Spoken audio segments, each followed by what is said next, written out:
Election commission के खिलाफ नफरत फैलाने का केस फवाद चौधरी का 2 रोजा जिस्मानी रिमांड पूरा अदालत में पेश कर दिया गया।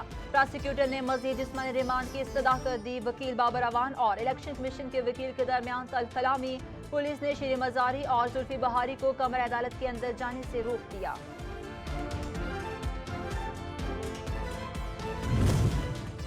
इमरान खान को गिरफ्तार होने से बचाने का मिशन। तहरीक इंसाफ के कारकुनान आज तीसरे रोज भी ज़मान पार्क के बाहर मौजूद।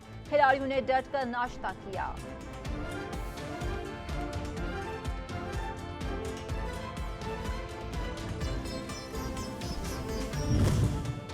वज़ीर आज़म मोहम्मद शहबाज शरीफ आज मागला रेलवे स्टेशन इस्लामाबाद पर green line express train service का इफ्तिताह करेंगे। वज़ीर आज़म इफ्तिताही तकरीब से खिताब भी करेंगे। मारगला एक्सप्रेस सैलाब के बायस गुज़श्ता साल बंद कर दी गई थी।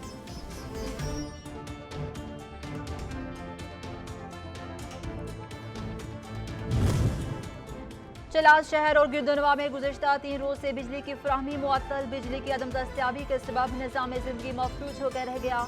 तालीमी सरगर्मियाँ भी शदीद मुतासिर हुई। बिजली की तवील बंदिश के खिलाफ शहरी सरापा एहतजाज बन गए। मुजाहिरीन ने आला हुकाम से नोटिस देने का मुतालबा कर दिया।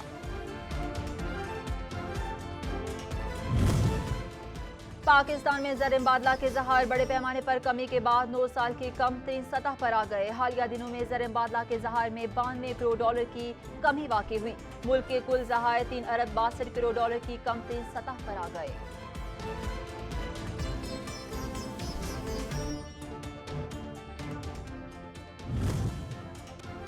मुल्क के बाला इलाकों में बर्फबारी का सिलसिला थम गया। सर्दी की शिद्दत बरकरार। वादी नीलम के बाला इलाकों में दर्जा हरारत -11 तक गिर गया। मुजफ्फराबाद, वादी नीलम और वादी लीपा की सड़कें बदस्तूर बंद। वादी नीलम की ग्रेस वैली की सड़क खोलने के लिए आज से काम शुरू होगा।